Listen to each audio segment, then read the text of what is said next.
Thank you, Kaylin, and welcome everyone. Thank you for being here. The almost overnight onset of the coronavirus crisis has been compared by many to that of World War I, which none of us were alive for. But it is on the scale of a world war with far-reaching and devastating impacts for working people across the globe. Projections now for the United States are severe. Yesterday, the country became officially the epicenter of this crisis with 110,000 confirmed infections and 1,900 deaths. The Trump administration has utterly failed from day one, but the failure is not only of Trump. Both the Republican and Democratic establishments have been complicit in fiercely opposing Medicare for all, which would have been the backbone of fighting this pandemic right now. A recent conference of mayors tabulated that cities need 28.5 million face masks, 24.4 million other items of personal protection equipment, 7.9 million test kits, and 139,000 ventilators. Washington State, for example, ranks second to last, believe it or not, nationwide in both staffed hospital beds and ventilators. In South Korea, they've been able to dramatically slow the onset of the crisis through mass testing. Meanwhile, in the US, the immense majority of people have no access to testing, and many have no access to affordable care in the first place. Even frontline workers are having great difficulty getting tested, while the rich and influential, of course, are getting tested. The healthcare workers, grocery workers, sanitation and custodial workers, delivery workers, public transit workers, postal workers, millions who are putting their lives on the line, literally their lives on the line every day now, are being denied adequate safety measures and equipment. And on the other hand, tens of millions of workers who've been told to stay home for social distancing. Some are being paid through it, but the vast majority are not being given paid leave. Many have been straight up laid off. And we, as Kaylin mentioned, the unemployment right now, just last week, the Department of Labor reports that over 3 million people in America became unemployed going by unemployment insurance filing. So we know the actual unemployment is much higher than that. In the state of Washington, over 133,000 at least are unemployed, but we know that does not include part-time workers, gig economy workers, self-employed people, many of whom have lost their livelihoods. And in fact, the Federal Reserve is estimating that in the second quarter of this year, the country is going to have a 30% unemployment rate. That is depression level unemployment that we're talking about. And that is in the context of people, the majority in this richest country in the world, already living paycheck to paycheck. And as Kaylin said, rent is going to be due on April 1st, and that's just 4 days away from now. This system, capitalism, will not do what is needed to address the pandemic. And what we need is social distancing for as long as it's needed, recommended by scientists, testing people as much as needed, and a complete protection for essential and frontline workers. But we have none of that because the system's only goal is to keep making profits for the bosses. Trump recently said things should return to normal and people should go back to work by Easter. This is horrific. But he's not alone. Corporate politicians from both parties and the corporate media are pushing the idea in different forms that businesses should reopen, even at a major cost to human life. They want us to die for Wall Street. A former CEO of Wells Fargo, yes, Wells Fargo, said, "We'll gradually bring those people back," meaning us workers, "and see what happens. Some of them will get sick, some may even die. I don't know. Do you want to take an economic risk or a health risk? You get to choose." But that's the thing. We have to reject this false choice. We say we're not dying for Wall Street. It is possible to have a global economy and society that works for humanity and the planet, would be a socialist world, but we will need to fight for it. And we are seeing incredible examples of workers right now, essential and frontline workers fighting back. We saw the courageous illegal wildcat strike by Pittsburgh black sanitation workers, Teamsters members yesterday, because they have no PPE, no protective equipment. We saw the Bronx nurses take a strike action. We now know that Instacart workers are going to go on strike tomorrow or very soon. These are courageous examples of workers taking action. And in Seattle, we have begun to get organized. We initiated a petition that over 8,000 people, in fact, nearly 9,000 people in the area signed, through which we were able to win a moratorium on residential and small business evictions. We also have won other steps, but while they are important, they are not going to be enough, because around the country and internationally, millions are without pay or with reduced pay, and yet the rent and mortgage is going to be due. So, what are ordinary people to do then? Thursday morning and again last evening, I wrote two public letters to Washington Governor Inslee urging that he immediately suspend all rent, mortgage, and utility payments for as long as the pandemic lasts. And suspension means people make no payments, no adverse consequences like accruing back rent or other debts, no eviction notices, no damage to credit rating. That's what we mean by a rent and mortgage suspension. And I also urged him to institute a statewide rent freeze through the end of 2020, meaning no rent increases through the end of 2020. But we're not going to win just by me sending a letter to Inslee. That's why we also launched a public petition to win these demands, and both the suspension of rent and mortgage and utility and a rent freeze so that rents don't go up. And within 48 hours of having launched that petition, we have gathered nearly 4,500 signatures from people in Seattle and around the state.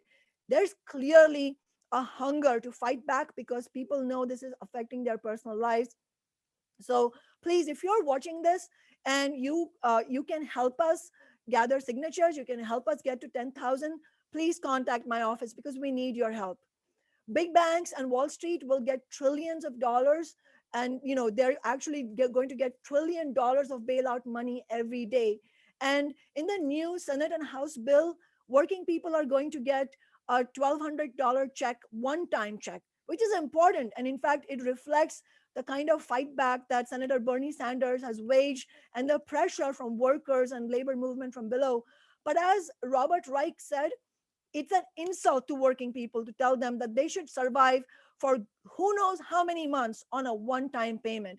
That is why we are supporting Socialist Alternative, and I are supporting Bernie Sanders' proposal for a true $2 trillion bailout for workers, not the banks, the workers, which includes a $2,000 per month income for all working people. And this is important. And we recognize that the Democratic establishment is in agreement with Trump and the Republicans on one thing: prioritizing Wall Street profits and the interests of the rich at any cost. That is why we believe we need a new party run of, by, and for the working class. And that is why Socialist Alternative and I are enthusiastically supporting socialist candidate Josh Collins for Congress. He will be speaking in a few minutes more about his campaign and about his work. The crisis of this scale with this pandemic raises the question of who pays? Who pays for this crisis? Will the billionaires pay for this crisis? Or will we, the billions of the working class around the world, pay for it? The problem for the billionaires is that any actual adequate response would require far reaching measures, far reaching radical measures that would begin to look suspiciously like socialism. And that is the last thing they want to encourage, and they will not let that happen. That is why any struggle for social change, let alone for a socialist world, has to be led by the working class, and we have to expect that the bosses will fight us tooth and nail. Right now in Seattle, we are building a movement to make big business pay for this crisis instead of working people. And that movement, as Kalen said, is a Tax Amazon campaign. We know Amazon at present, along with many other big corporations, is profiting handsomely off this crisis. It is grotesque how they are telling their grocery store workers to donate paid leave, sick leave to each other, while the billionaires are making profit hand over fist while our lives are being lost. We know Amazon delivery drivers are at high risk with little to no protective equipment. Our Tax Amazon campaign takes on Amazon and other corporations for a major expansion of social housing in our city, green built and union built. And in fact, it will be, if we win this will be a massive jobs program that would start next year in the context of what we know is going to be an ongoing recession or even a depression like situation.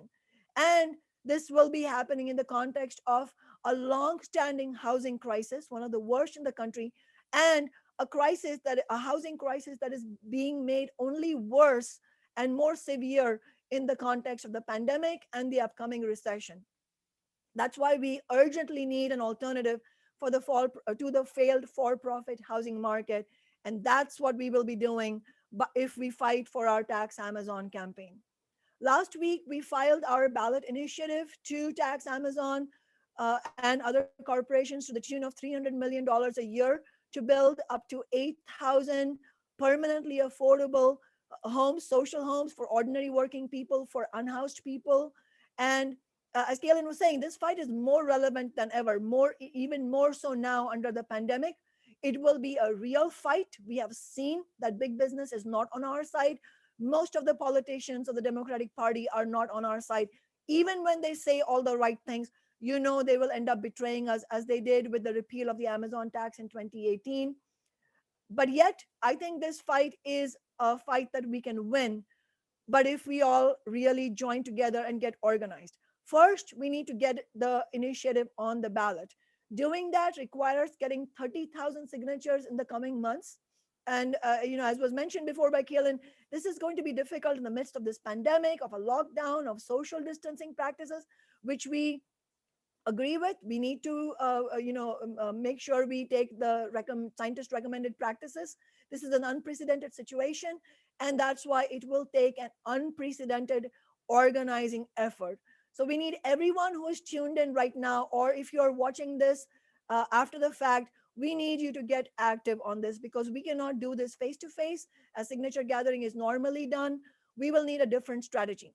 First, we must demand that Governor Inslee and the Washington State Secretary of State defend democracy in this crisis and allow us to gather signatures online. Today, in just a few minutes, we will be launching a petition to that end. It should be on your screen right now or shortly. So please look out for that link on your screen. We want to be able to bring maximum political pressure so that these online signatures are accepted. We have called the Secretary of State's office more than once in the last week, asking how we could safely collect signatures during this pandemic and what was their recommendation. Do you know what we were told? First, we were told we should use gloves, masks, and hand sanitizers and go out collecting signatures in person. This is shocking. Never mind that these items are in short supply or unavailable, but this would, on the whole, be absolutely reckless. When we called back the next day, we were told that what we were told the prior day was incorrect. So we said, okay, what are you recommending today? And they said, we don't know. This is completely unacceptable. This is an abdication of leadership, and the working class needs to step in. In the coming week, we will post our online ballot petition to begin that process of collecting online signatures, because we can't wait to afford to wait for the establishment. So this will be part of a two-pronged approach, because we're also going to be doing a massive mailing campaign to collect signatures, combined with phone banking, text banking, social media, and virtual or online organizing meetings like this one. We will need your help. To begin with, please fill out the petition that will go up on your screen or is on your screen. And we need to insist that Amazon and the billionaires pay for the crisis of their system, not working people. Working people should not have to pay for this crisis. We are already being marginalized by this system. So this is our chance here in Seattle to set a national and historic example of winning a massive fight against big business in the middle of this pandemic, by showing how movements can continue getting organized by adapting to unprecedented situations, by carrying out this powerful campaign, by rising to this challenge, taking every safe means at our disposal. I hope this is going to energize and excite you. I hope each and every one of you who is listening and who's going to be watching afterwards will join us, because this movement needs you. Thank you.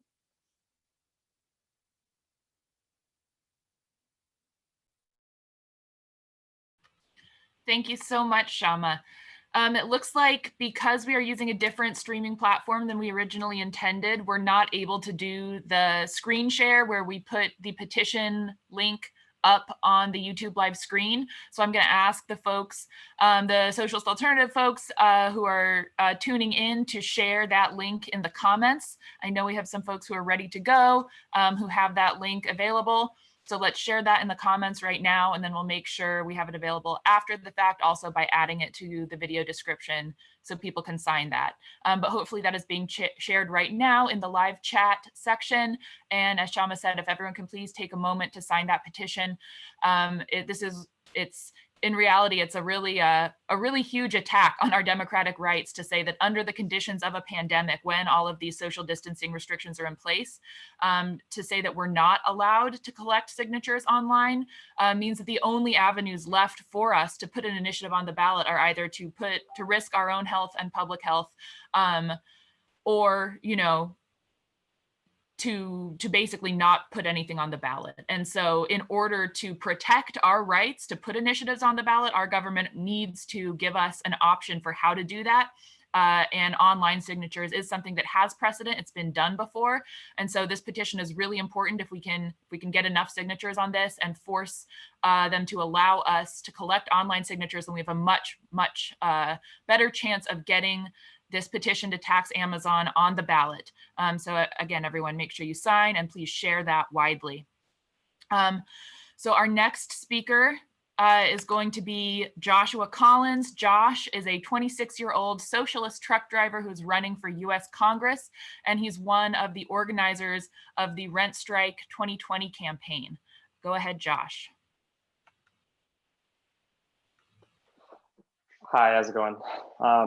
So I started a petition campaign to demand the suspension of rent, residential mortgages, and utility payments for at least 2 months and for the entire duration of this crisis. And those petitions got millions of signatures nationwide, including about 86,000 signatures in Washington state alone. And I think that's a good sign that people are ready for radical action to be taken in this country. You know, we are watching our Congress, which is run mostly by lawyers and business people and you know, very wealthy millionaires. You know, they are spending more time focusing on the needs of corporations than they are on the needs of workers. And this has been the constant throughout our entire like history of the last several decades. Is you know, our Congress serves corporations, and they don't serve the people. I mean, the $1,200 that they're giving to the people is barely enough to survive, and they're also excluding giant segments of the population. If you're a college student right now and your parents claimed you as a dependent last year, you don't even get that money. And the same goes for every single undocumented person in this country. And I think that's ridiculous. The fact that we are excluding undocumented people entirely from this aid package is just unacceptable and inhumane. And this is, you know, this is what this is what we get when we have an entire Congress that is funded by corporations and rich people. You know, we get people who are spending every waking moment of their time, you know, talking to donors and talking to, you know, corporate leaders rather than talking to nurses and truck drivers and figuring out what they need. And speaking of truck drivers, I mean, truck drivers are getting screwed over just as much as everybody right now. You know, they're being forced to work 90, 100, 120 hours a week. And it's one of the least unionized blue collar industries in the country. Less than 2% of truck drivers are union workers. And right now they're suffering from, you know, all kinds of just heartlessness from corporations. If you're a truck driver right now and you got to take your break at a Walmart, those Walmarts are still going to try and tow you and charge you outrageous amounts of money. And this is like, you know, this is what we're dealing with, is just people's needs aren't being considered. I mean, workers are being considered an afterthought rather than a priority right now. And this is nothing new. It's just now it's, you know, it was already on fire. And now we've just poured gasoline on the fire with this COVID-19 crisis. You know, I have my first job as a grocery store worker. You know, I bagged groceries and stocked shelves, and it was out at Albertsons grocery store. And my job paid $7.25 an hour, and this was over 10 years ago now. And that was the minimum wage at the time. And currently, the minimum wage is still the exact same, $7.25 an hour. And right now there are workers doing that same job for that same wage. And we can see now that the idea that those jobs are, children's jobs that don't really matter, that anyone can do, or any, aren't really important, and they don't deserve a living wage. Like, we can see that that is just flat out false, and that's just something that has been a narrative that has been pushed to justify paying workers below a living wage. We could not have a society that survives without grocery store workers, and we couldn't be surviving without truck drivers and nurses and teachers and all these people who are generally considered an afterthought in our from our legislators. So I think what we need right now is we need radical action. We need people who are going to say that no, Boeing doesn't matter, that Amazon's as a corporation, their needs don't matter. It's the Amazon workers that we should be worried about, and it's the the nurses, the healthcare workers that we should be worried about, making sure that they're taken care of, they can feed their family and pay their rent. And frankly, I think it's ridiculous that we have working class people in this country understand that they are all going to have a hit to their paycheck, but landlords don't feel that that applies to them, and they expect to still get $2,000 on the first for the rent that they feel that they're owed, despite that their tenants aren't working. And I feel like it's just ridiculous that we workers have to have a light paycheck, but landlords don't think that that should apply to them as well. Everyone who is going to work and who is putting themselves at risk still has to come and pay $2,000 a month, just ridiculous rent prices. And it's so weird how housing is always getting more expensive and more expensive as the economy is doing well. But when the economy does poorly and workers are suffering, rent doesn't go down as well. It just makes no sense. If you were to design a society, you wouldn't organize it this way. You would make it so that no matter what happens, if you're a worker, if you go to work every day and you do your best, then you're taken care of. You're not going to end up homeless. You're not going to be evicted if you can't afford to pay 1 month. You shouldn't be losing your health insurance if you have to go from one job to another. And I think that's what this whole movement is about. The Tax Amazon movement was necessary before this because we were already in crisis. But now we're just in a massively bigger crisis. Everything's exponentially worse. If we were actually taking care of people before this, if we were actually guaranteeing healthcare as a right and guaranteeing housing as a right and guaranteeing that people would have paid sick leave no matter what, and I think we would be in a much better position, and we wouldn't have people choosing between being able to pay their rents or staying home and avoiding spreading the virus. So this is what you get when you have a society that puts profit before people. And we are demanding the suspension of rent and mortgage payments. I think we're going to see a lot of people who cannot pay come April 1st. And I think it's going to be even more people who can't pay by May 1st.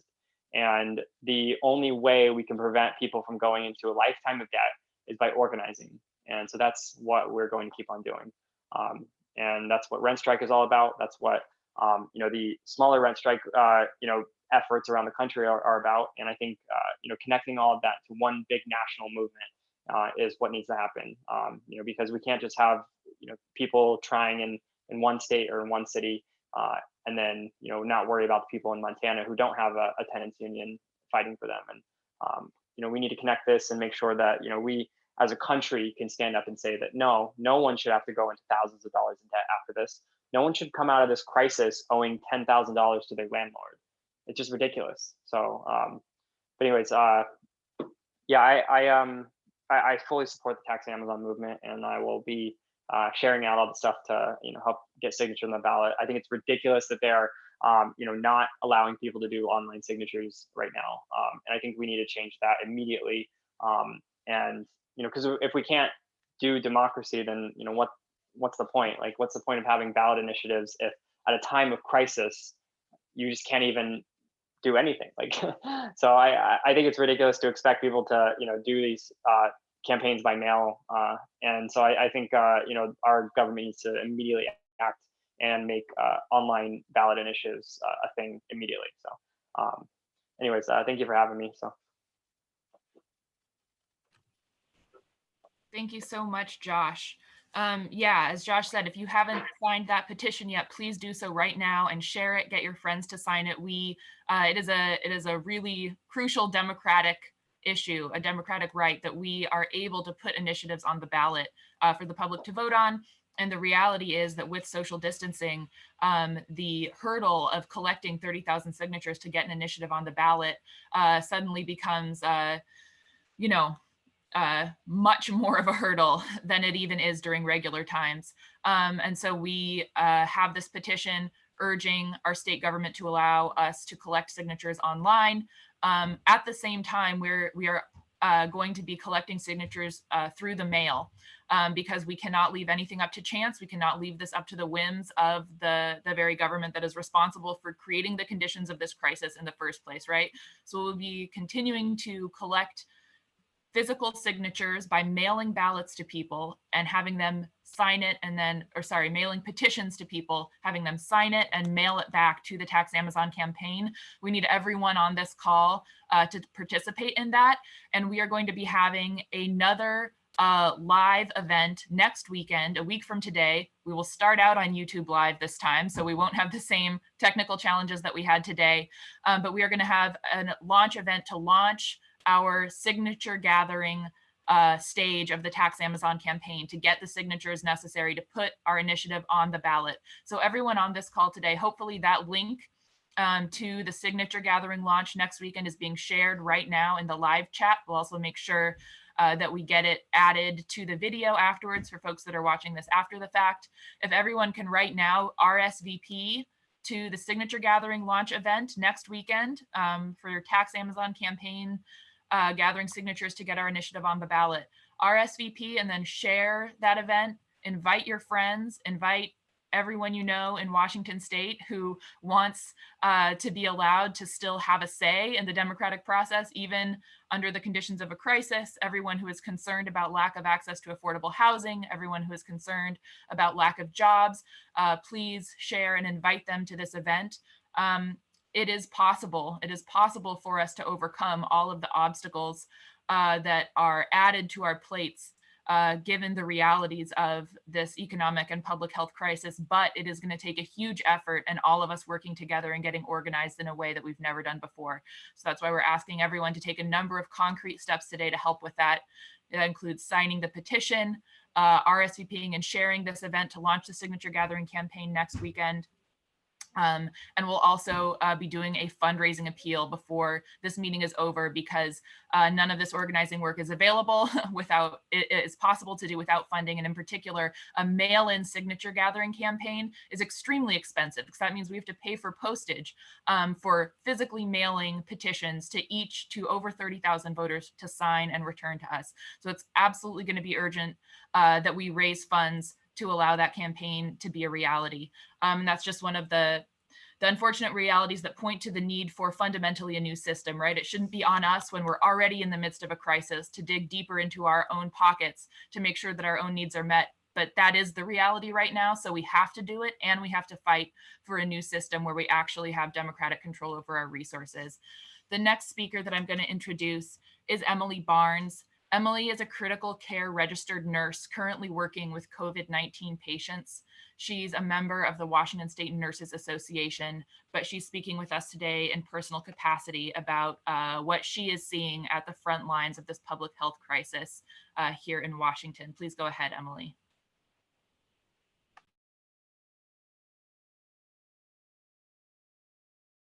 Thanks, Kaylin. As Kaylin said, I am a CCRN and I work in the intensive care unit of a large community hospital. I've worked as a nurse there for about 9 years. Prior to being in the WSNA, I was an SEIU member. Right before the COVID outbreak, often understaffed and overworked, we thought it would be just like the flu. Suddenly, me and my colleagues started to see patients admitted to the hospital hospital on minimal oxygen, and within 6 hours, they were on breathing machines with maximal support. These people went downhill so quickly, and they didn't seem to get better. The federal government and CDC were intentionally slow to acknowledge and respond to this growing threat. Trump calling it a hoax and going so far as to acknowledge that he wanted to, quote, keep numbers low. Finally, the CDC was pushed by healthcare professionals to expand its extremely restrictive testing guidelines. And within a week, the Seattle area had become the epicenter of the first known cluster of COVID cases in the US. In order to keep ourselves, our colleagues, and our patients safe, nurses and doctors need to wear a gown, head and shoe coverings, N95 masks, and face shields, and change these between each patient.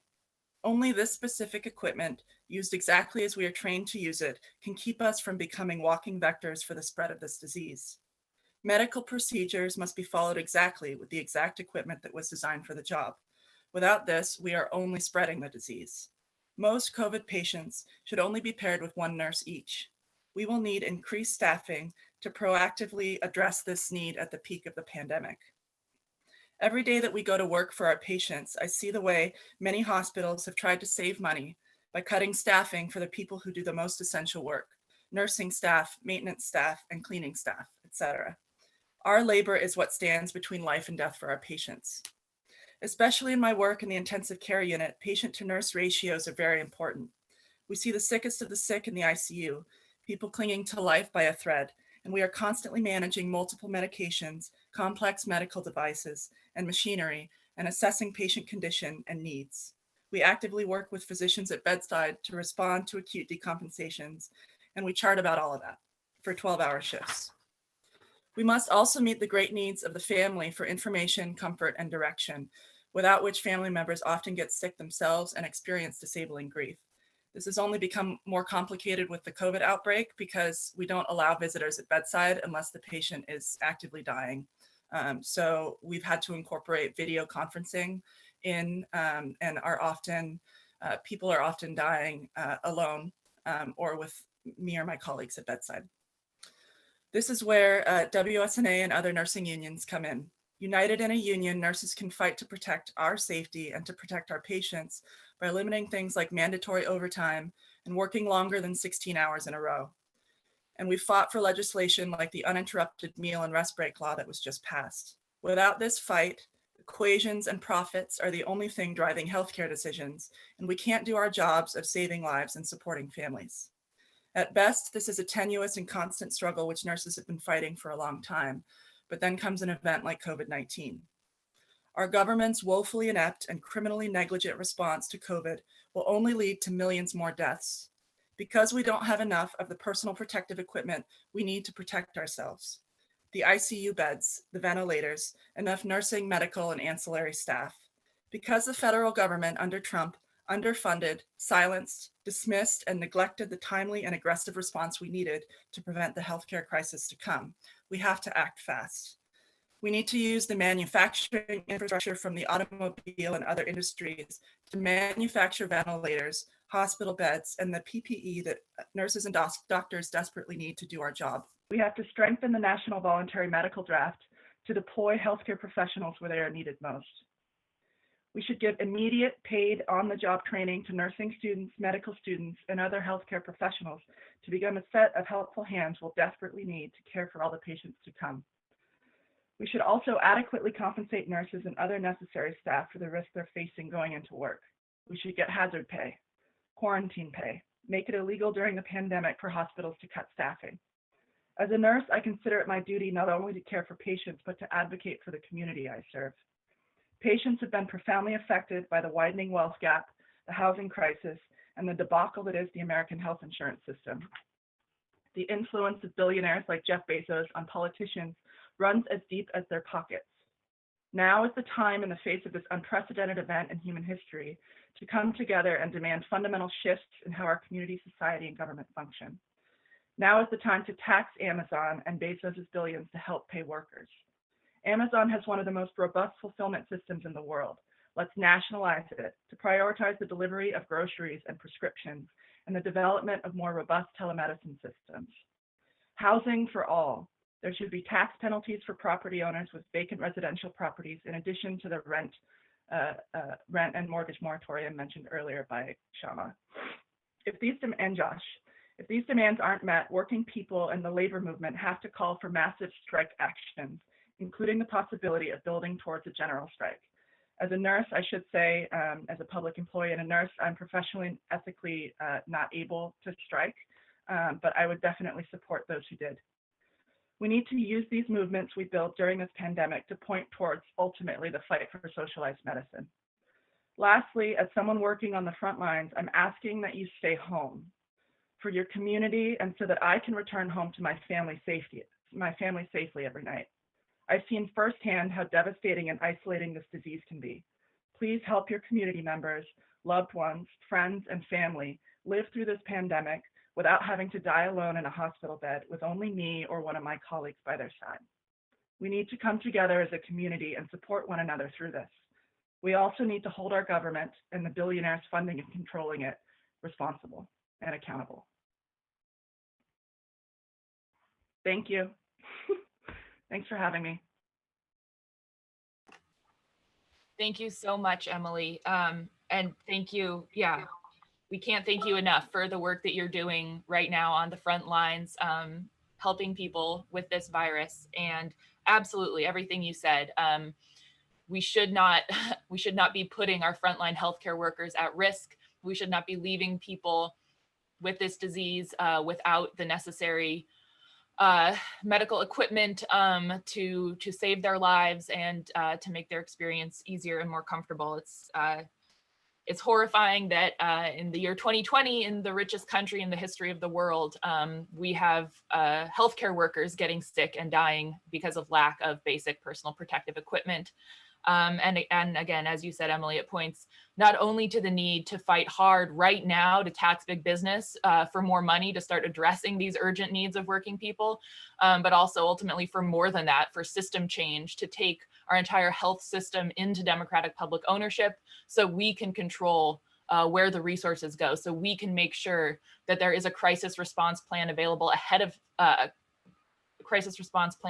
time that is already fully funded, so that the next time something like this happens, it does not turn into a national and a global pandemic, but we're able to respond and to prevent hundreds of thousands of deaths and a recession that is going to impact millions in this country and billions around the world. So yeah, thank you again so much for being here with us today. And I'm just going to ask now for the folks who are sharing links in the chat, if you could share the Workers Speak Out blog. There are many, many workers, healthcare workers, but also workers in other essential industries and non-essential industries who are being forced to face unsafe working conditions right now by their employers, who are not being given personal protective equipment and who are not being given the option to stay home and take leave, paid leave, without a positive test showing coronavirus or without a doctor's order saying that that quarantine is medically necessary. And of course, as we all know, there are not enough tests. There aren't even enough tests to test folks in the especially vulnerable demographic groups. We know that nursing home workers aren't being tested, for instance. And that fact means that it's impossible for workers to get the proof they need to get paid leave. And so many, many workers, not only in the healthcare industry, but at the grocery store, at the Amazon fulfillment centers, are going to work even if they have symptoms. And if they don't have symptoms, they're risking contracting the disease and transmitting it to their families because they aren't being given protective equipment. And that's completely unacceptable. It's clear that big business does not care at all about the lives of their workers. They only care about maintaining their profits, even in the context of a pandemic, of human misery on a mass scale. And that shows, again, we not only need to fight for immediate relief, fight to tax big business for immediate relief, but we need a different system where nurses and healthcare experts run our medical system in the interest of the public instead of corporations that are continuing to profit and in fact raising the rents on, or raising prices on life-saving treatments right now. And yes, private landlords are raising rents also in the context of this crisis, which shows the need for, again, public ownership, not only of our healthcare system, but also of housing and of all the basic things that workers need to stay alive. So the links that were shared in the chat, the Workers Speak Out blog, this is another initiative that Socialist Alternative is taking to try to help workers who are being forced into unsafe conditions, or who have been laid off or lost hours as a result of this crisis, to help them tell their stories. So we know that it's not just an individual person here or there who is experiencing this, but it's a systemic problem. We need a place for people to be able to come and tell their stories, so that these needs are known, so that we can amplify those, share them out through social media, put pressure on our elected officials to say, look, these are real needs that people are dealing with. There are elderly people working in Amazon warehouses without protective masks. What are you doing about that? So everyone, please feel free to check out the Workers Speak Out blog. And if you have a personal story, if you have lost hours or been laid off, if you have been asked to go to work in unsafe conditions, or when you have symptoms, if you've been unable to get a doctor's note to allow you to stay home with paid leave, share your story in the Workers Speak Out blog or in the Facebook group. It's becoming really a dynamic community, and it's a place where workers can go to ask questions and get questions answered by other people who are in a similar situation. And again, also just to collect our stories in one place so that we can use them to increase the pressure on elected officials to meet our needs. So the next speaker that I want to introduce here is Logan Swan. Logan is a union iron worker in Local 84. He's speaking today in a personal capacity. He is currently working without adequate protective gear, but as of Thursday, he will be among the hundreds of thousands of workers in Washington state who are not able to work due to the crisis. So please go ahead, Logan. Hi, my name's Logan. I'm a rank and file union iron worker and a member of Socialist Alternative. This current crisis is having a profound effect on how working people see themselves as a distinct group. You know, we have emphasis workers to have safe workplaces, and that if we're not able to have a safe workplace, that we're not forced with a false choice between employment or our health, right? And workers are seeing that when we don't go to work, everything grinds to a halt. New buildings aren't going up. Existing places stand empty. The pulse of production and distribution is dormant in a city like Seattle, where we've seen this shutdown. And we've seen this reflected in the sharp decline of the stock market. And I don't think working people that we're missing the lesson that all value is tied directly to our labor. It reminds me of a talk I had with a crane operator when their union went on strike here in Seattle a couple of years ago. He said the most important thing, one, was the effect it had on the members, that them seeing how their strike halted nearly all construction across the state was a lesson of their collective power. But like reaching this conclusion of understanding that our labor makes society run doesn't automatically translate to understanding that we could run society. That all of us who produce this vast wealth of the world could have democratic control over how and what is produced and how it is distributed. And I think that that's put in particularly stark terms when we're looking at shortages of basic things to keep people safe and to save lives, like N95 masks. And another point that can't be stressed enough is that this pandemic is not the source of the crisis. The capitalist economy is fundamentally unstable. It repeatedly implodes under its own weight. We've seen that with recession coming out of the savings and loans crisis in the 80s to dot-com bubble burst, the recession in 08, 09, and then the one we're entering now. The contradiction is that we can never buy back everything we've produced because we're never paid the full value of what we've created. This recession on its way to a depression was already on the horizon. It was a matter of when, not if. The coronavirus was just a spark that landed on an increasing accumulation of dead growth. The second part of the point is that the pandemic has only been able to reach this scale of disaster and loss of life because of the way that our lives are structured under capitalism and how the capitalist economy fails again and again to address human need, exacerbating problems that would be responded to quickly and efficiently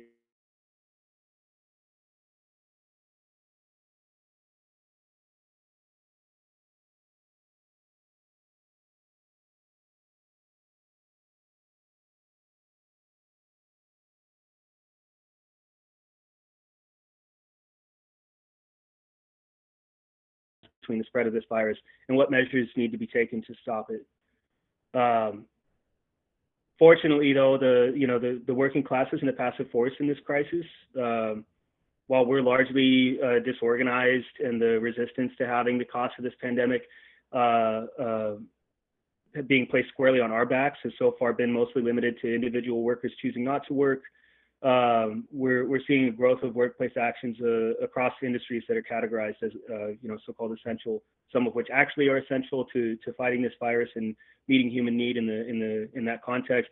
And a lot of it, there's still a lot of industries that are, I think, falsely characterized that way. My own experience as a building trades worker is along the same track, as even prior to the governor's order to stay at home. Many job sites were experiencing a hemorrhage of workers, as entire crews were refusing to risk their lives and further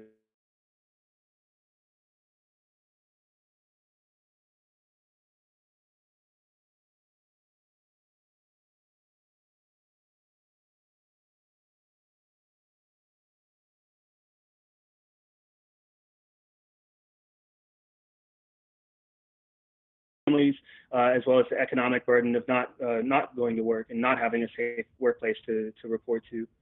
The general contractors were generally insisting that we all come into work and that adequate measures were being taken to keep us safe. This is despite the fact that there was no universal procedure being followed. Smaller jobs were limiting the amount of personnel in the man lists that take you up to different floors, while high rises, with 45 stories, we're still packing us into capacity because of the impact that reducing the number of people in it would have on production. Some job sites provided, cold water and soap, while others didn't. There was no scientific basis that backed a standard that all job sites were required to follow. And we all know that the virus spreads the same regardless of the size of the job. So up until Wednesday morning, the general contractor of my job was aggressively insisting, the job would stay open. At the Tuesday morning meeting, a foreman angrily asked, "So it's just business as usual then?" And, yes, we're just going to keep doing what we've been doing. The guy, the foreman responded, "Well, I'll tell you right now, none of my guys are coming in after today. We're out of here." And foreman from another trade echoed this warning, and several of us, castigated management for their irresponsible approach of business as usual in the midst of a global pandemic that's cost over 30,000 people their lives, with over 2,000 in the United States so far. Workers have been striking in industries from, unionized Detroit bus drivers and sanitation workers in Pittsburgh to non-union retail workers at Joann Fabrics and delivery drivers at Instacart, threatening to strike if demands for safety measures and hazard pay aren't met. There are shipyards in Maine that have over half of the workers refusing to come into the yards. The hashtags not dying for Wall Street and general strike were top trending in response to the ruling class and their political establishment telling us to get back to work. Calls for rent strikes, like Josh Collin was raising, spread these demands. But the spread of these demands and whether or not they're taken up isn't automatic. Whether or not they'll be effective in rejecting the burden of this crisis being placed on our backs instead of making the class that has benefited from this setup of society isn't automatic. And that's why, for these things to be successful, right? Like it takes us organizing. And even though we're kind of limited in our ability to do it in, rallies and marches and demonstrations and public meetings, putting on public events like this that people can reach out to digitally, but then also, like has been raised before with the ballot initiative, filed for $300 million to tax Amazon. That this is something everybody who's watching this or is going to end up watching it, if you're agreeing with the stuff that's said here, like it's these things don't happen without people, taking the time and getting involved in this. So having it, we're ready to collect signatures, to fight for, actually addressing this epidemic and fighting for affordable housing and, the jobs to build it. And we need to collect 30,000 signatures at this point is what we're looking at. So it's going to take a lot of effort to collect signatures through the mail and to get the people signing on to the petition to fight for us to be able to have a digital gathering of signatures. Getting the signatures in the mail is going to require phone banking. So yeah, I'm appealing to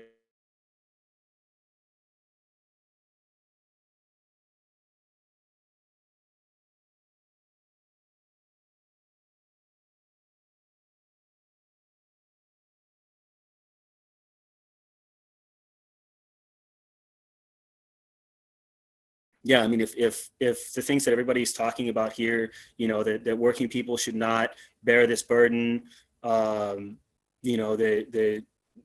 people are recognizing that there is this profound imbalance in society where the majority of us are forced to deal with the crisis that arose out of a system that benefits only a few people.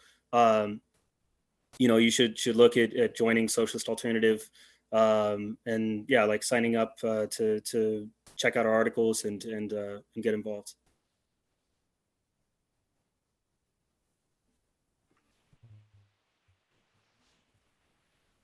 Thank you so much, Logan. And one more time now, I'd like to ask the folks to share the link to the launch event for the Tax Amazon signature gathering next weekend. We're going to be having another live event. This time we'll start it on YouTube Live. We'll be able to start on time.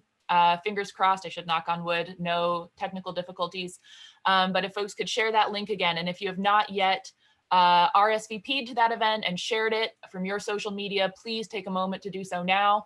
Everyone on this call should aim to bring at least a few additional friends or family members with you to that call. It's going to take an all-out organized effort to get these signatures through the mail and also to get enough signatures on our petition to hopefully allow online signature collection as an option. But we're going to need to do both of those things at the same time, collecting signatures through the mail and promoting our online petition. And this launch event next weekend, our Tax Amazon signature gathering launch, is where we are going to lay out the concrete plans for how to do that. We'll be giving times and dates for different shifts that people can do, phone banking shifts, social media shifts, to help make sure that we get enough petitions mailed out and returned in the mail, and that we are spreading our online petition to allow online signatures as wide as possible. So again, please RSVP to that event and share it if you haven't already done so. We're going to hear from one more speaker, and then we are going to do a brief financial appeal. Again, a mail-in signature collection campaign is expensive. And I know that now is a time when all of us are hurting, our friends and family are hurting. But the reality is we will never be able to meet the needs of our entire class through mutual aid, right? The ruling class, the Jeff Bezoses of the world, the CEOs, they are hoarding the vast majority of our wealth and resources that we create through our labor. And they are letting us die, right? They're letting us die. They're letting us lose their homes instead of giving us access to some of those resources to use to meet our urgent needs. It's on us. It's on us to get active and fight and demand those resources that are rightfully ours, to have them back. So we need money to fund that campaign. We can't do it without sacrificing, but again, this is a sacrifice for system change.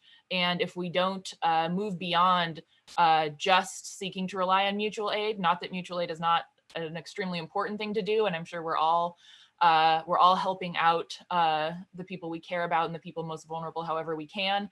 But really what we need to do to protect the people we love is to build a movement that is fighting to take power over our economy and put it back in the hands of the working class, right?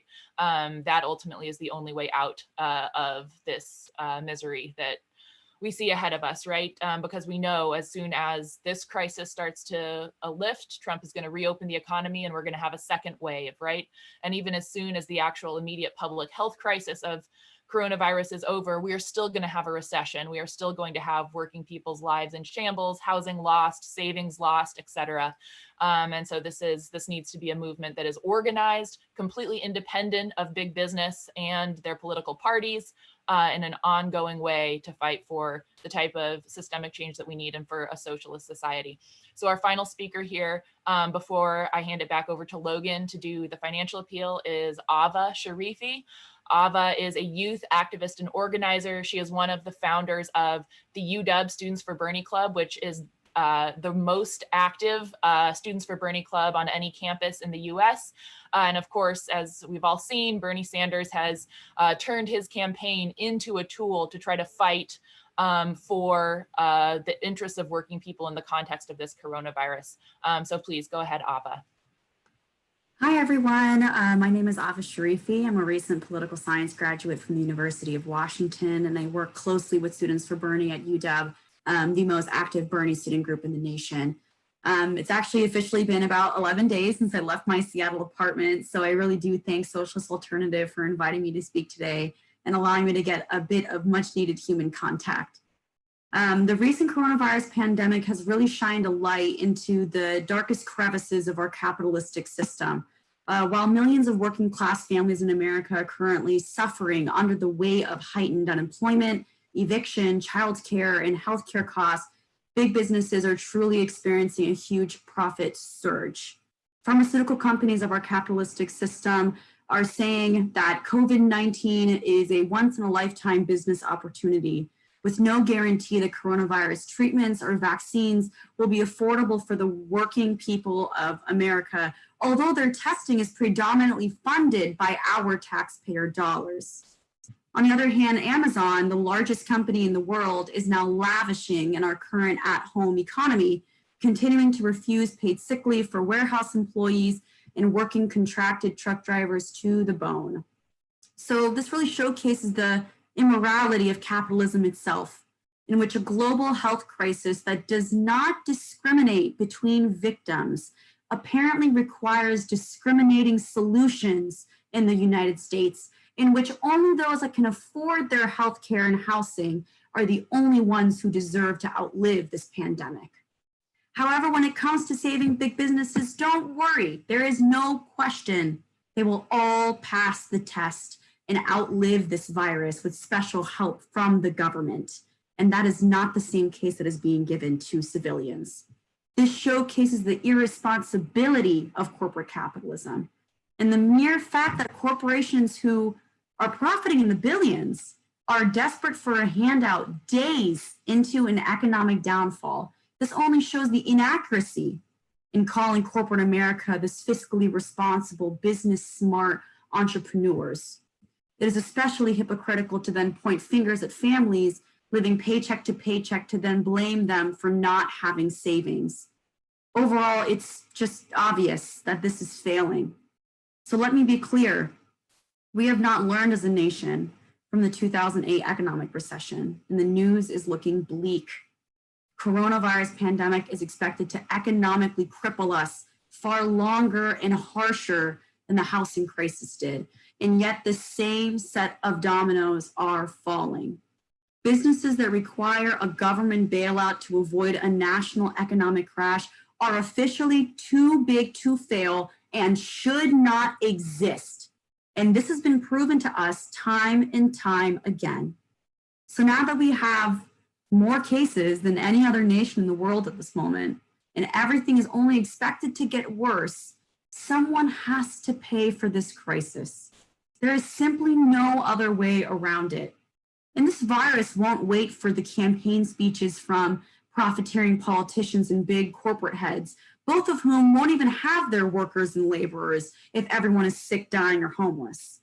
So instead, this virus is quickly impeding week by week and day by day. And that's why we need to make big businesses pay to fund affordable testing and treatment, economic relief for struggling families, and protective personal equipment for essential workers who are now on our front lines. In Seattle-born movements like the Tax Amazon movement have influenced progressive change across this nation many times before, and we're here to do it again. So I know that community organizing has been an incredibly difficult task in these times, but as activists, I know that we still want to, and frankly, we need to continue doing our part the best way that we individually can. So spreading and supporting the word about the Tax Amazon movement will be a huge step towards ensuring that ordinary people across the United States do not need to dig deeper into their empty pockets when the top 1% receives immediate attention and relief. And don't forget, although our presidential primary has unfortunately been detrimentally damaged by the onset of the coronavirus pandemic, remember to fight and support candidates like Bernie Sanders, who has acted morally in the face of chaos by using both his influence and his privilege to bring donation dollars and scientific talking points to the forefront. We need universal health care. We need to ensure that there is public housing for all. And as we're currently experiencing difficult times and we are all separated away in our own homes, I'm still confident that we can stand united as one people in the face of these adversities. So truly thanks again to everyone who joined us in this video conference today, and please stay healthy. Thank you so much.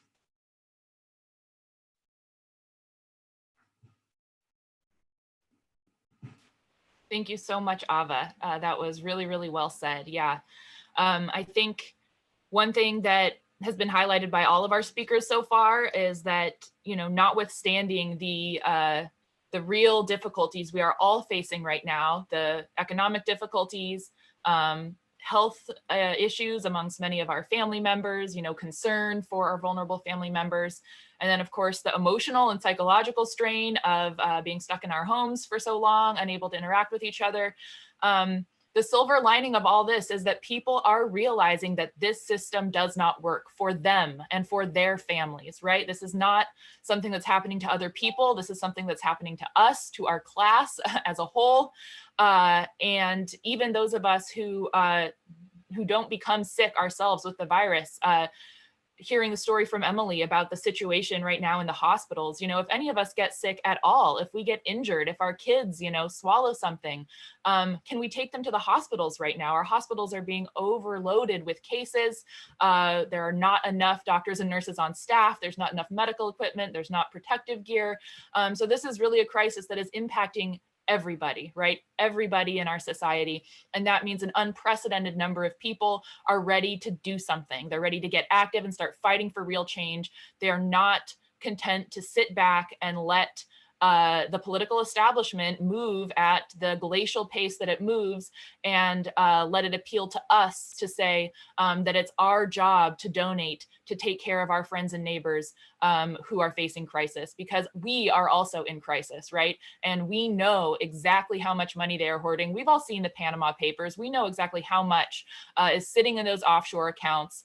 And we know that that money could be used, it could be taxed, and it could be used to build us housing, to provide jobs, and to manufacture and produce enough personal protective equipment and medical gear to ensure that everyone stays safe and gets the best medical treatment they can get during this crisis. There is no technical or material reason why that cannot happen. The only reason it's not happening is because of the greed of the corporate executives of the ruling class who run this economy and all aspects of our society. And we have an opportunity right now to take people's anger and their fear and their confusion in the midst of this crisis and turn it into a really effective fighting tool to start winning back some control, winning back some resources to really address our needs. So just again, I would like to appeal to everyone, come to our signature gathering kickoff next Saturday with Tax Amazon. We need to get this $300 million Amazon tax on the ballot so that we can get that money every year, $300 million every year, to build affordable housing for working people in Seattle, and at the same time to provide thousands of good union construction jobs, put people back to work in a safe way, providing for the needs of our community. We need to get that on the ballot. And so we need all of you to attend this signature gathering launch next weekend and to bring your friends to that event.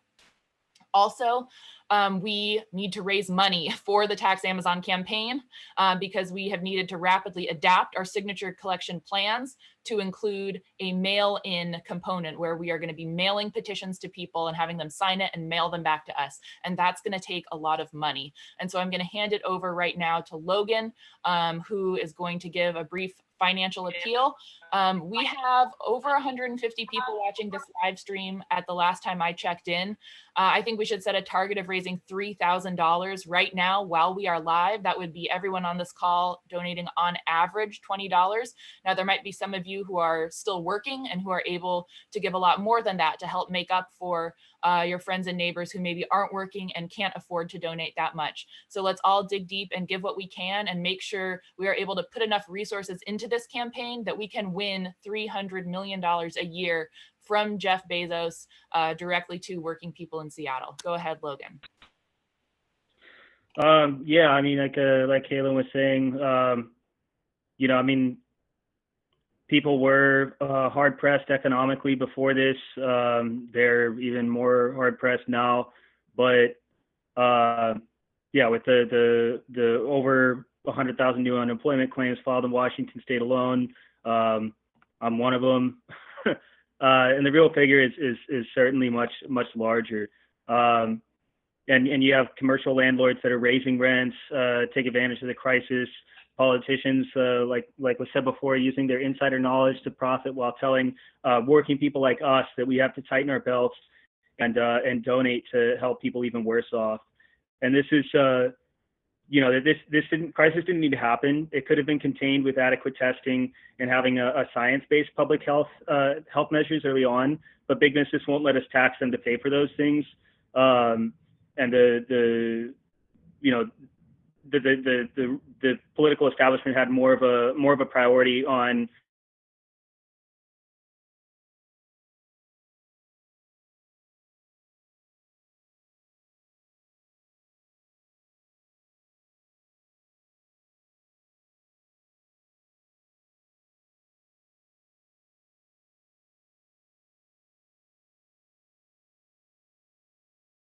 rent rate. It would be foolish to have any confidence in the political establishment to meet our needs now, right? When the economy was still booming and you know, it was the stock market was the highest it's ever been. You know, here in Seattle, we had over 23,000 working class families that were extremely rent burdened, right? We had homelessness increasing by double-digit percentages every year.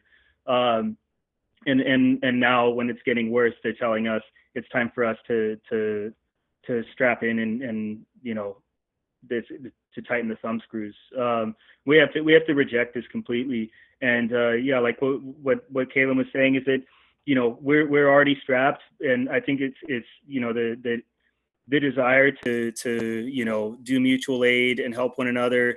I'm completely empathetic to it or sympathetic to it, but it's you know, we know where the vast wealth of society is. You know, all of this wealth that we've created through our labor that's been taken from us.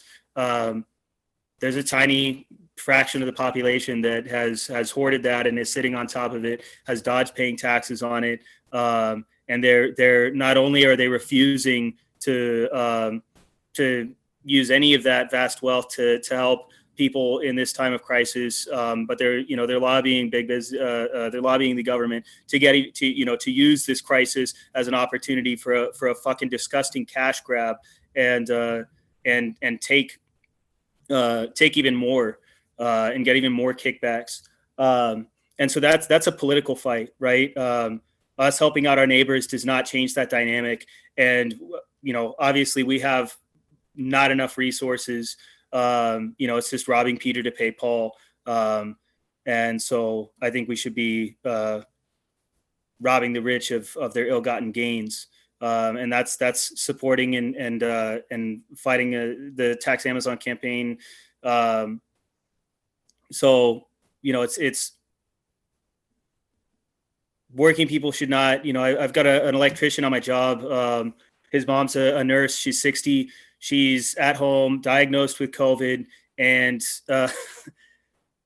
is isolated in her home because there's not enough beds in the hospital to take care of her. And he said, like, every time I call her, I don't know if she's going to be alive, right? there's nothing that I can do as a laid off construction worker that can change that dynamic, but building a fight back so that, you know, the workers who are essential are getting the gear that they need to be able to keep themselves safe, that laid off workers aren't getting evicted at the end of this crisis, that people aren't losing their homes, losing their jobs, you know, without any recourse. So yeah, I would appeal to people to open a tab right now and go to www.taxamazon.net/donate. Hopefully someone's putting in the comments or something on a Facebook.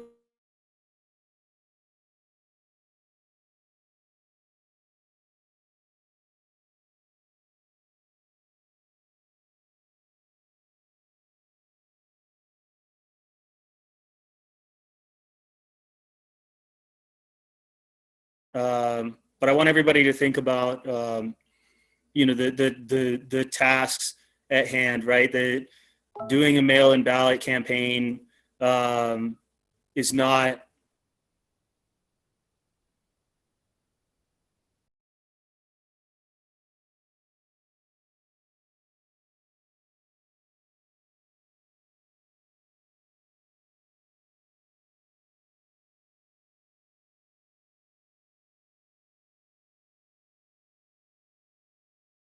you know, making that sacrifice toward a struggle against the bosses to where they're able to actually win better conditions and a better quality of life out of it.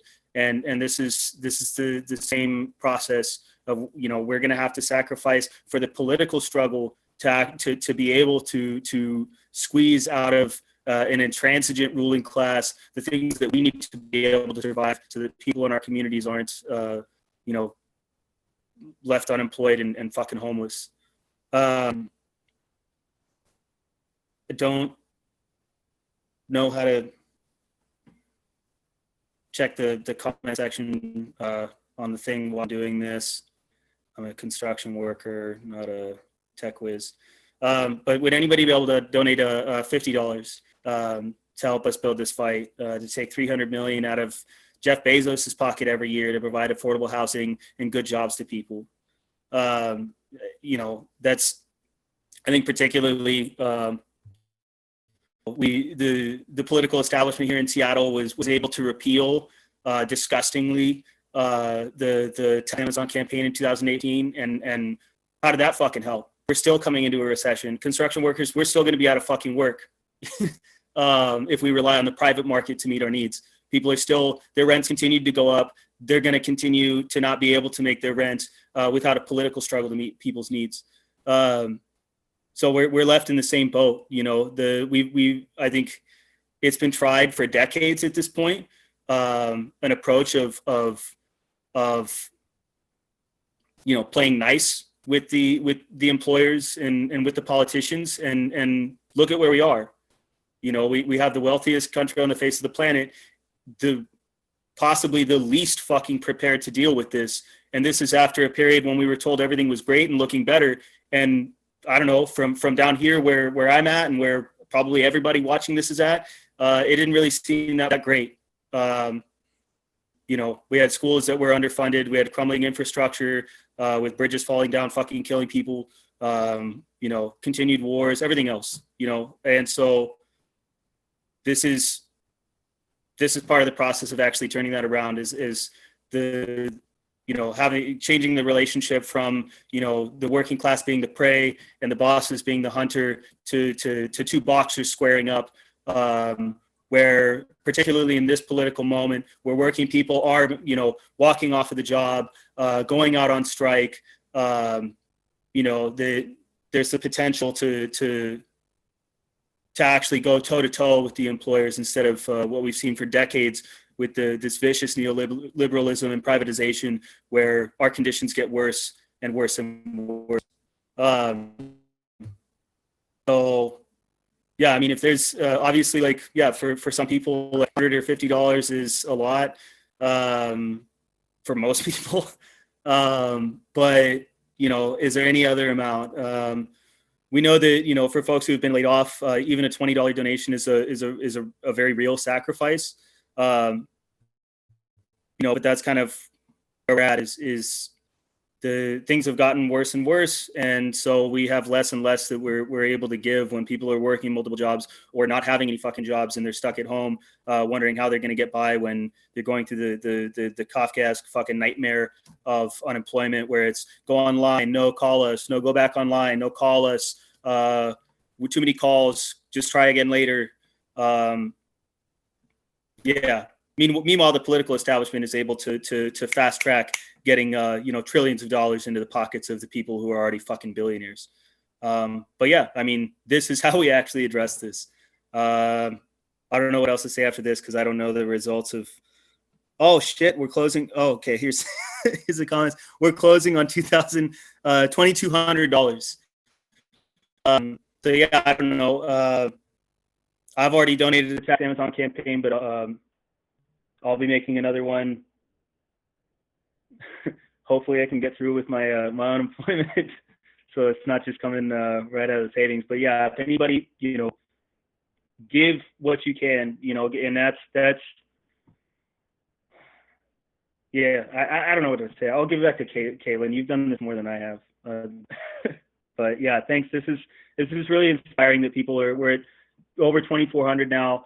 That with what was it, 1 in 4 workers who are not working, that people are able to pull in this kind of what's fucking necessary for us to actually meet this. And I can only, this gives me confidence that, the people on this call are going to be reaching out to their friends and their family, and they're also laid off coworkers or also being deprived of critical protective equipment coworkers while they are working, that we're able to, we're able to also rally to make the phone calls necessary and put in the work that's necessary to win this. Actually, no.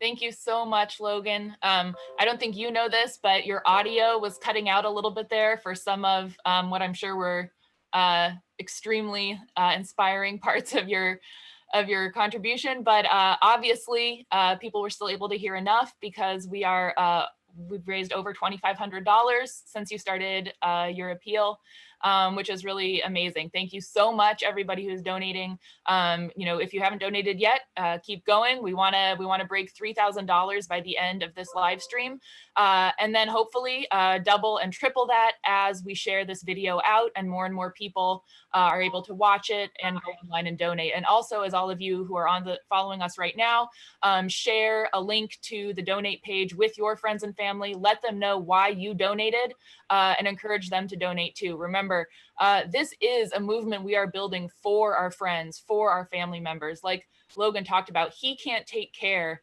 of the mother of his coworker who is stuck at home suffering with coronavirus alone in her home right now. We cannot take care out of our own bank accounts of all of our friends and family members who so desperately need help right now. What we can do is build a collective movement to fight back, to take back some of that wealth and those resources which we have generated with our own labor. Those Amazon warehouse workers, you are making that profit.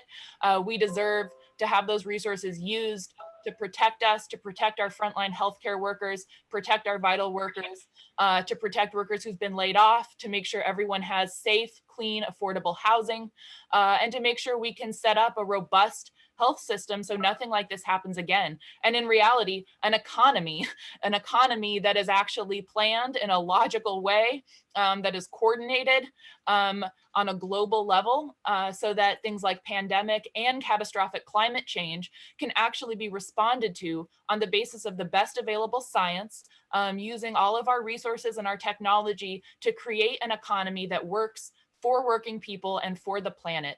Pandemics like this, climate change, those things are not inevitable. They don't just happen. They happen when you have a global economy that is set up along the lines of a race to the bottom, right? A race to the bottom in terms of working conditions, environmental standards, benefits and healthcare for workers. That is a system that allows what could be just a small infection to turn into a global pandemic. We are a global economy. Goods and people are are traveling around the globe all the time, every day.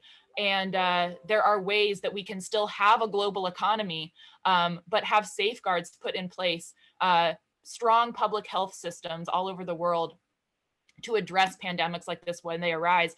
But actually, epidemiologists have been warning for decades that given the fact that we have a globalized economy, but do not have a comprehensive and coordinated healthcare system, and in many countries have hardly any healthcare, if any at all, for many working people, that a pandemic like this was inevitable, right? So just like with climate change, where you had scientists decades ahead of time saying, hey, if we don't change course here, if we don't start taking this threat seriously, we are going to have catastrophic consequences. Scientists have been saying the same thing about pandemics for a long time, but the capitalist class was able to keep making profits, so they did not heed those warnings, and now it's us, working people, who are paying the price. We need to build a movement to fight, to take back control over our economy, to build a world that works for working people and not for the billionaires. So everyone, please donate to Build the Tax Amazon campaign. Let's get this initiative on the ballot. Let's win $300 million from Jeff Bezos and put it right back into our healthcare system, into the pockets of workers in Seattle, into affordable housing. Go to the Workers Speak Out blog, share your story if you have been personally impacted. Make sure you sign and share the petition demanding that we are allowed to collect signatures online for all of our initiatives, not just the Tax Amazon initiative, but this is a basic democratic right. There are many people, I'm sure, who have initiatives who are going to need to be able to collect signatures online as well around our state. And finally, if you agree with everything that you've heard here today, if you agree with the campaigns that Socialist Alternative is taking up, please go to socialistalternative.org/join and consider signing up to become a member of Socialist Alternative and subscribe to our publications. We have a journal and a newspaper that we put out regularly with articles and analysis explaining the issues that are confronting the working class right now in the US and around the world from a socialist perspective, and putting forward strategies for how to fight back, how to come together and get organized on a class basis around the strongest demands, and build campaigns that are capable of turning up the pressure on our current elected officials to win not only reforms, desperately, urgently needed reforms, like a tax on big business to fund our immediate needs, but ultimately to build our own party for working people that doesn't take any money from billionaires or big business, and to actually take back control of our political system and for a socialist transformation of society. Thank you so much, everyone who has been watching this live stream and everyone who turns in later. Thank you so much, everyone who donated. I think we just proved that this is possible to do a fundraiser in a forum like this. We didn't know that before, but thank you so much, everyone, for making this a success. And I'll see you next Saturday at the Tax Amazon signature launch. Bring 5 of your friends and family members. We will see you there. Thank you so much.